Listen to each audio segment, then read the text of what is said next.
Bismillahirrahmanirrahim. Assalamu alaikum dear students. How are you? I hope you'd be fine. This is Thinkness Syllabus Mathematics Book 2 and the last topic of exercise 4, chapter number 4, exercise 4F. Today we are going to start with factorization using the identities. वो काम जो आपने इससे पहले वाली exercise में a plus b to the whole cube, a minus b to the whole cube, a square minus b square के expansion में किया था, उसका रिवर्स अब आपको यहाँ पर इन्हीं आइडेंटिटीज़ में उसको वापस लेकर जाना है. ठीक है, फैक्टराइज का मतलब होता है कि इसको फैक्टर्स के अंदर आपने वो करना है. So let's start. अब यहाँ पर आपके पास जो आइडेंटिटीज़ हैं उसके अंदर बहुत सिंपल है. आपने सिर्फ फर्स्ट और लास्ट को देखना है. ये दोनों परफेक्ट स्क्वायर होने चाहिए and as you will see कि ये परफेक्ट स्क्वायर है. आपने इसका स्क्वायर रूट लिया तो ए स्क्वायर का स्क्वायर रूट इज़ ए और 49 का स्क्वायर रूट इज़ 7. ठीक है, तो बीच में आपके पास क्या बचता है, प्लस टू हम लगाते हैं ना, ए स्क्वायर प्लस 2 ए बी. तो ए बी के अंदर यहाँ पर ए लिखेंगे, यहाँ पर 7 और प्लस का साइन लगा देंगे, बस हो गया. ठीक है, अब आप यहाँ पर चेक कर लो कि 2 multiply by A multiply by 7 14 ए ही होता है. और बस हमारे पास ये क्या बन गया, A plus B to the whole square and this is the answer. ठीक है, इसी तरह से देखो 4b square plus 4b plus 1. अब 4b स्क्वायर है, b स्क्वायर भी स्क्वायर है, तो we will write it like this, 2b का होल स्क्वायर और यहाँ पर ये 1 का स्क्वायर. तो क्या बन गया, ये a square plus b square, तो प्लस 2ab एंड डन. तो ये हो गया 2b plus 1 to the whole square is the answer. Simple, आप चेक कर लो, 2 2s are 4, 4b multiply by 1 is equals to 4b. Next we have c square plus 2cd plus d square. तो c square का क्या होगा, c to the whole square, d का क्या होगा, d to the whole square plus 2 into c into d plus. तो ये आपके पास क्या है, a और ये है b. It will be c plus d to the whole square which will be the answer. Similarly 4h square plus 20hk plus 25k square. तो हमने यहाँ पे क्या करना है, इसको सेम उसी तरह से 4 का स्क्वायर रूट 2, h का स्क्वायर रूट h और यहाँ पे 25 का स्क्वायर रूट 5, k स्क्वायर का k. तो बीच में क्या आएगा, प्लस 2 और ये है 2h, ये है 5k एंड इट्स डन. तो ये क्या बन जाएगा, 2h plus 5k to the whole square. इसी तरह से एक और पार्ट देखो, 9 का स्क्वायर रूट 3, ए स्क्वायर का ए. ठीक है, 25 का 5, बी स्क्वायर का बी. बस आपने ये बनाना है और बीच का खुद ही आ जाएगा आपके पास, प्लस 2 ए और ये बी. और ये जब आप इसको मल्टीप्लाई करोगे तो ये अल्टीमेटली मिडिल टर्म ही बनेगी. 2 3s are 6, 6 5s are 30 और ए बी. ठीक है, तो इसका क्या बनेगा factor, 3a plus 5b to the whole square. और ये आपका फैक्टराइज हो गया. फैक्टराइज कैसे हुआ कि हमारे पास यहाँ पर ये जो आंसर्स आ रहे हैं ना, a plus 7 to the whole square, c plus d to the whole square, 2b plus 1 to the whole square. इसका मतलब होता है कि ये हमारे पास, जैसे 2 स्क्वायर का मतलब क्या होता है, 2 मल्टीप्लाई बाय 2, तो ये कहलाते हैं फैक्टर्स के जिनके बीच में आपस में मल्टीप्लिकेशन हो. और जैसे 4 क्यूब का मतलब क्या होता है, 4 मल्टीप्लाई बाय 4 मल्टीप्लाई बाय 4. ऐसे ही यहाँ पर 3a plus b 5b to the whole square का मतलब क्या है, 3a plus 5b into 3a plus 5b. ठीक है, अब नेक्स्ट क्वेश्चन में क्या है, सेकेंड आइडेंटिटी है. आप देख सकते हैं a square minus 2ab plus b square की आइडेंटिटी अप्लाई हो रही है. इन सब में हमने सेकेंड आइडेंटिटी लगानी है सेम मेथड से. ठीक है, फोकस हमारा a फर्स्ट और लास्ट टर्म के ऊपर होगा. It will become m square और इट विल बिकम 5 स्क्वायर. बीच में क्या आ जाएगा, माइनस 2ab और यहाँ पे प्लस का साइन. ठीक है, आप चेक कर लो, 2 5s are 10 और ये m बीच में माइनस का sign. So it will become m minus 5 a minus b to the whole square. Similarly we have 169 n square minus 52n plus 4. ठीक है, तो व्हाट वी विल डू, 169 का स्क्वायर रूट क्या होता है, 13, बीच में n स्क्वायर. ठीक है, यहाँ पर लगा दिया माइनस का साइन, यहाँ पे आ गया प्लस 4 का स्क्वायर रूट 2, तो ये हो गया 2. बीच में क्या आएगा, 2 ब्रैकेट 13n ब्रैकेट 2, तो it will become 13n minus 2 to the whole square, a minus b to the whole square. तो आपने सिर्फ a और b पर फोकस करना है, बाकी आपका काम खुद ब खुद हो जाएगा. 81 minus 180p plus 100p square. तो 81 इज़ द स्क्वायर रूट और इसका स्क्वायर रूट 9 और इसका स्क्वायर रूट 10p। बीच में क्या आएगा -2 9 bracket 10p plus it will become 9 minus 10p to the whole square.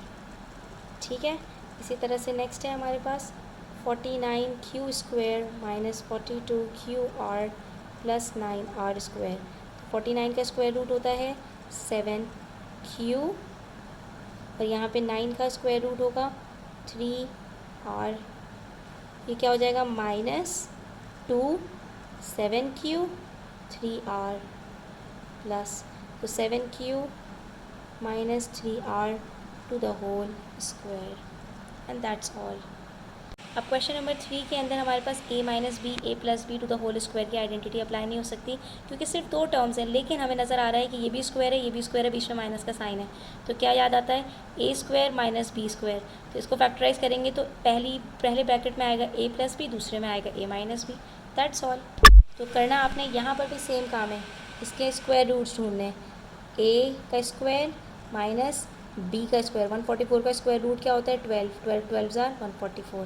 तो ये क्या बन गया a square minus b square. इसके फैक्टर्स क्या बनेंगे s माइनस 12 s प्लस 12। चाहे पहले प्लस लिख लो चाहे माइनस, इससे कोई फ़र्क नहीं पड़ता। इसी तरह से आपके पास है 36 t स्क्वायर माइनस 25। अब हर चीज़ का स्क्वायर रूट करना है। ठीक है, 36 का स्क्वायर रूट क्या होता है 6, t का स्क्वायर रूट क्या होता है t। तो ये हो गया 6t का स्क्वायर, बीच में माइनस का साइन। 25 का स्क्वायर रूट क्या होता है 5। तो ये क्या बना 6t माइनस 5 6t प्लस 5। ठीक है, इसी तरह से थर्ड देखो कि आपके पास है 225 माइनस 49 यू स्क्वायर। 225 किसका स्क्वायर रूट होता है 15 का। तो यहाँ पर हमारे पास इसका स्क्वायर रूट क्या आएगा 15 स्क्वायर माइनस 7u स्क्वायर। तो ये क्या बन गया 15 minus 7u 15 plus 7u। Simple. ठीक है, इसी तरह से लास्ट पार्ट देखो इसका, उसमें भी आपके पास यही है 49w square minus 81w square. तो 49 का क्या होगा 7w स्क्वायर माइनस 81 का क्या होगा 9w। आपको स्क्वायर रूट्स भी याद हो जाएंगे इस तरह से। तो अब इसका क्या बनेगा 7w, सॉरी ये x है, 7w minus 9x 7w plus 9x। ठीक है, और क्वेश्चन नंबर 4 बिल्कुल सेम है। इसके अंदर बस फ़र्क क्या है, इन्होंने ऑलरेडी आपको बस अब यहाँ नंबर्स लिख दिए हैं, लेटर्स की जगह वेरिएबल्स की जगह, और अब आपने यहाँ पर भी फॉर्मूला अप्लाई करके इसको क्या करना है इवैल्यूएट करने का मतलब है पूरा सॉल्व करना है, इसको आंसर लेकर आना है। वहाँ पर तो वेरिएबल्स थे, वेरिएबल्स तो सॉल्व हो नहीं सकते, लेकिन ये नंबर्स हैं, तो हम यहाँ पर थर्ड आइडेंटिटी अप्लाई करके इसका आंसर निकालेंगे। तो आपको क्या याद रखना है, ये है ए स्क्वायर माइनस बी स्क्वायर, ए स्क्वायर माइनस बी स्क्वायर, ए स्क्वायर माइनस बी स्क्वायर। फ़र्क यहाँ पर है, यहाँ पर ए स्क्वायर नहीं है, ये 81 लिखा हुआ है, लेकिन 81 खुद एक स्क्वायर है। इसकी जगह पर मैं क्या लिख सकती हूँ 9 स्क्वायर, क्योंकि 9 का स्क्वायर 81 होता है। 81 की जगह अगर मैं 9 स्क्वायर रखूँगी तो कोई फ़र्क नहीं पड़ेगा यहाँ पर। हाँ, एक आइडेंटिटी बन जाएगी which is 9 square minus 91 square, क्या बन जाएगा ए स्क्वायर माइनस बी स्क्वायर। इसको यहाँ पर हम इजीली सॉल्व कर सकते हैं, बजाय इसके कि 59 का स्क्वायर निकालें 41 का स्क्वायर निकालें, कैलकुलेटर के बगैर पॉसिबल ही नहीं है। और यहाँ पर हमसे कह रहे हैं कैलकुलेटर यूज़ किए बगैर आराम से सॉल्व करके दिखाओ। तो हमें क्या करना है 59 to the whole square minus 41 to the whole square बराबर हो गया a square minus b square. तो क्या हो गया 59 प्लस 41 और 59 माइनस 41। इसको हम लिख सकते हैं ना ए प्लस बी, ए माइनस बी में स्क्वायर गायब, और इसकी जगह हमने इसके फैक्टर्स लिख दिए। तो ये क्या बन गया 59 प्लस 41 इज इक्वल्स टू 100, और 59 माइनस 41 इज इक्वल्स टू 18। तो 18 को 100 से मल्टीप्लाई करो, कैलकुलेटर के बगैर इजीली आंसर आ जाएगा 1800। सिंपल। ठीक है, इसी तरह से हमारे पास है 29 स्क्वायर, इसको भी इसी तरह सॉल्व कर लेते हैं, माइनस 39 स्क्वायर। तो ये क्या है ए स्क्वायर माइनस बी स्क्वायर, क्या हो जाएगा ये 29 प्लस 39, 29 माइनस 39। तो 29 और 39 को प्लस करते हैं तो आंसर क्या आता है, यहाँ पर हमारे पास आता है 78, और 29 माइनस 39 करते हैं तो इसका आंसर क्या आता है -10। तो 78 को 10 से मल्टीप्लाई करो, क्या आंसर आएगा -780। कितना सिंपल है। इसी तरह से देखो 7.7 स्क्वायर माइनस 2.3 स्क्वायर, तो ये क्या होगा 7.7 माइनस 2.3 और 7.7 प्लस 2.3। 7.7 माइनस 2.3 का आंसर क्या आता है 5.4 और 7.7 प्लस 2.3 का आंसर आता है 10। 5.4 को 10 से मल्टीप्लाई करेंगे, आंसर आएगा 54। बिल्कुल इसी तरह से हम इसको भी कर लेंगे, बस इसकी जगह पर यहाँ स्क्वायर नहीं है ना, स्क्वायर चाहिए हमें, क्योंकि हमारा फॉर्मूला है ए स्क्वायर माइनस बी स्क्वायर। तो हमें ये पता है कि 981 परफेक्ट स्क्वायर है, इसका स्क्वायर रूट निकालने तो वो 9 स्क्वायर लिख सकते हैं। अब ये बन जाएगा 9 माइनस 91, 9 प्लस 91, ठीक है। 9 में से 91 माइनस किया तो आंसर आता है -82 और 9 प्लस 91 होता है 100। इन दोनों को मल्टीप्लाई करेंगे तो आंसर आ जाएगा -82 100। That's all. एक छोटा सा करेक्शन कर रहे हैं, यहाँ पर 29 प्लस 39 68 होता है, मैंने गलती से 78 लिख दिया था, ठीक है। तो बच्चों आज के लिए इतना ही, इंशाल्लाह नेक्स्ट वीडियो के अंदर हम मज़ीद क्वेश्चन सॉल्व करेंगे। तब तक अपना ख्याल रखें, चैनल पर नए हैं तो सब्सक्राइब करते जाएं, वीडियो अच्छी लगी तो लाइक करें, अपने फ्रेंड्स के साथ ज़रूर शेयर करें। टेक केयर, अल्लाह हाफ़िज़।